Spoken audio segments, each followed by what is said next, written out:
Терминот организиран криминал не е нов во македонскиот јазик. Иако не може да се провери кога влегол во речникот, со голема сигурност може да се каже дека добина популарност со самостојувањето.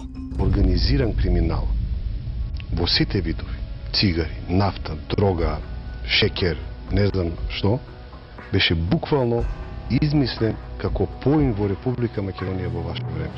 Вие не се обидувате тоа да направите, вие го креирате криминалот.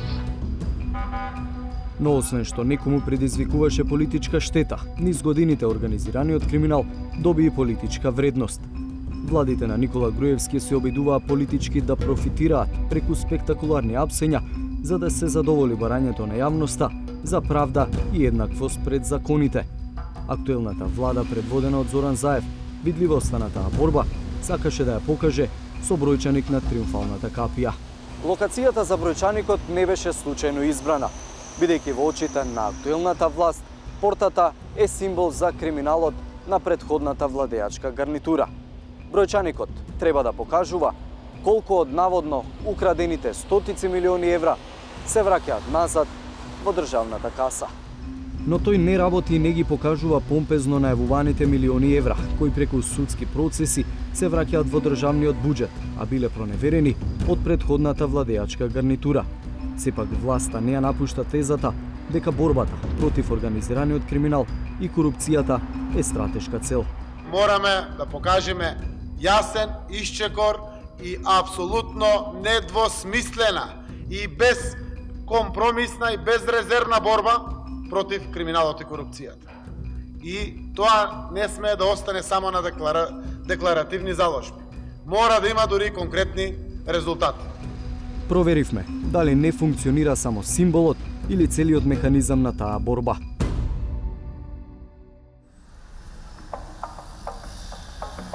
Борбата против организираниот криминал е производ на соработката меѓу повеќе институции. Во земјава рбетот го сочинуваат Оделот за сузбивање на организиран и сериозен криминал при МВР, потоа основното јавно обвинителство за гонење на организиран криминал и корупција и специјализираното судско оделение за организиран криминал во Скопскиот кривичен суд. Значајна улога имаат и други институции, како антикорупцијската комисија, финансиската полиција и финансиското разузнавање. Според Снежана Камиловска-Трповска од МЦМС, која со години ги следи случувањата во оваа сфера, законската поставеност е релативно добра, но не достига спроведување на дело. Погледаме преку многу спорите истражни постапки, понатаму судските постапки кои што исклучително долго се одолговлекуваат, а тие кои што се однесуваат посебно на организираниот криминал и на корупција, а посебно пак оние кои што се однесуваат на високата корупција. Следејќи институционалната поставеност, прво прашавме во МВР колку случаи исторители на дела регистрирал Одделот за сузбивање организиран и сериозен криминал во последните 6 години. Од 2014 до 2017 година, за речиси 3 пати е намален бројот на регистрирани случаи исторители. Благ раст повторно се појавува во 2018, што како тренд се очекува да продолжи и годинава, бидејќи заклучно со октомври 2019 е подобра од цела 2017 година. Според Тони Ангеловски, помошник на министерот за внатрешни работи, задолжен за односи со јавност, падот на регистрирани кривични дела не се должи на неефикасност на полицијата, туку на Законот за кривична постапка. Со измените што стапија на сила во 2013, објаснуваат од МВР, јавните обвинители станаа доминантни во предистражната постапка. И сразмерно на тоа, имаме намалување на бројот на кривични пријави од нашиот оддел, но имаме енормно зголемување на известувањата по наредба на обвинителот. Значи, благодарение на овие измени е направена ваквата промена во бројките. Инаку што се однесува до обемот на работа, напротив, апсолутно е зголемен бројот на постапување по предмети од Одделот за организиран и сериозен криминал при МВР. Толкувањето на Ангеловски на податоците од Оделот за сузбивање организиран и сериозен криминал при МВР само делумно се совпаѓа со бројките на основното јавно обвинителство за гонење на организиран криминал и корупција. од 2014 до 2015 година, додека има пат на бројот на случаи во МВР, навистина има раст на ново заведени предмети и лица во обвинителството. Но потоа за време на политичката криза 2016 и 2017 година, како кај полицијата, така и кај обвинителството, се регистрирани рекордно низок број сторители на дела и предмети од областа на организираниот криминал и корупцијата. Дури последниве 2 години работите се враќаат по старо. Шефицата на обвинителството за гонење на организиран криминал и корупција Вилма Русковска делумно се согласува дека наглиот пат на предмети во 2016 и 2017 година може да се припише на политичката ситуација. Но наспроти, МВР откаде своите бројки ги оправдаа со смената на легислативата и засилената улога на обвинителството, Вилма Русковска вели дека нивниот резултат зависи од приливот од други институции, меѓу кои и полицијата.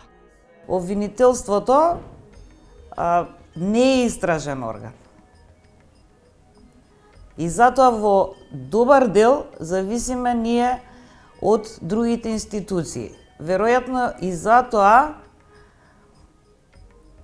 е во план формирање на истражни тимови, сега за почеток само во 4 обвинителства, вклучувајќи го и ова.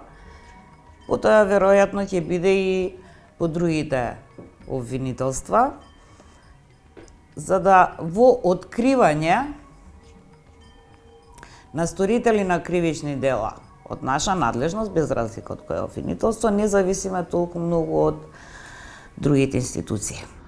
И додека обвинителството полека се враќа на стандардот од предполитичката криза и по бројот на поднесени обвиненија, нивната статистика сугерира дека кривичниот суд не го следи трендот. Напротив, ако се одземат случаите што завршиле со спогодба, бројот на лица кои добиле првостепена пресуда во 2014 година, а тој изнесува 306, се намалил за 3 пати во последните години, за 2018 да заврши со 95 лица што добиле пресуда. Дека оделението за организиран криминал во Скопска единица решава помалку предмети од минатото, покажуваат и бројките од судот.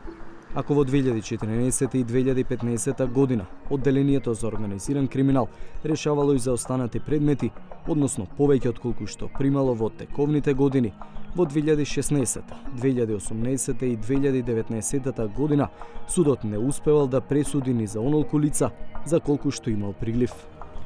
Од Скопскиот кривичен суд вела дека бројките паѓаат поради две причини. Првата е воведување на спогодбата како начин обвинетиот со признание на вина да ја заврши постапката, што судот само го верификува без да оформи посебен предмет. За втората причина, од судот велат, цитирам: "Мора да се има предвид дека во периодот 2014 и 2015 година во нашата држава имаше голем број предмети поврзани со кривични дела од областа на трговија со луѓе и криумчарење мигранти. Па поради тоа, бројот на решени предмети по лица во овие 2 години е поголем во споредба со другите." Но бројките што ги добивме токму од кривичниот суд во Скопје го побиваат ваквото оправдување. Точно е дека во 2015 година имало зголемен прилив на предмети поврзани со криумчарење мигранти, но приливот на такви предмети расте и во последните 2 години.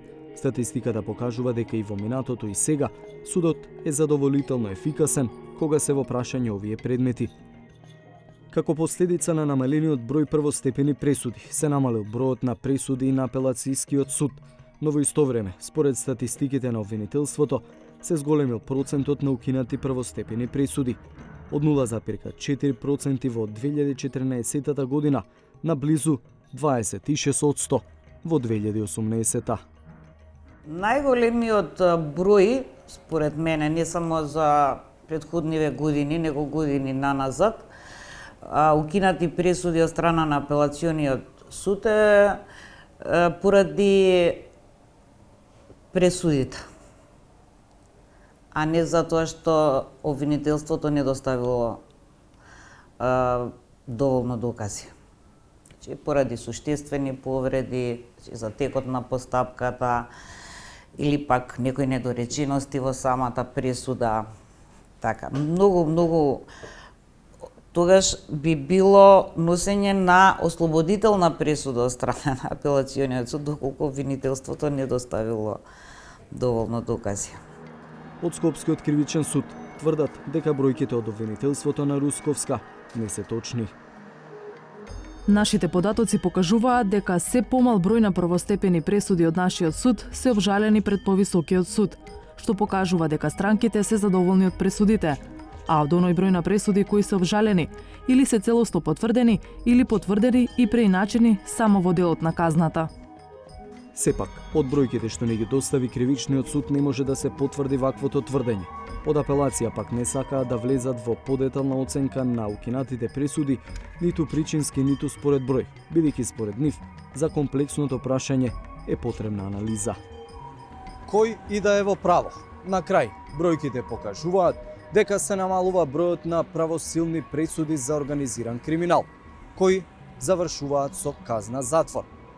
Ако во 2014 година 316 лица завршиле зад решетки за дела од областа од организираниот криминал, во 2019, која е најдобра во последните 3 години, бројката изнесува 100 лица. Борбата против организираниот криминал сепак не се оценува само низ бројот на пресуди и осудени лица, туку и преку одземениот имот, автомобили, мотоцикли, компјутери, мобилни телефони, дрога. Магазините на Агенцијата за управување со одземен имот се полни со предмети конфискувани во судски постапки. Но и во оваа статистика нема растечки тренд. Најголема конфискација има во 2015 година, 5,3 милиони евра. Во последната цела година за која има податоци, 2018, вредноста е 1,7 милиони евра. Директорот на агенцијата Фатона Сани вели дека голем дел од одземениот имот пропаѓа, додека судовите одлучат дали тој треба да се врати или дефинитивно да се конфискува. Ние действуваме тогаш кога ќе дојде судската пресуда. Пред судската пресуда не можеме ништо. Откако ќе дојде судската пресуда, значи како и да е треба да се убрза работата на судовите и да носат што побрзо одлуки за дали да се врати или да не се врати. Например, и ако треба да се врати предметот, барем да не е оштетен тужениот. И додека запленетиот имот се распаѓа во магазините на агенцијата и секојдневно губи вредноста, се наметнува дилемата. Дали иста судбина ја следи и заложбата на актуелната влада, видливоста на борбата против организираниот криминал и корупцијата, да ја покаже со бројчаник на триумфалната капија.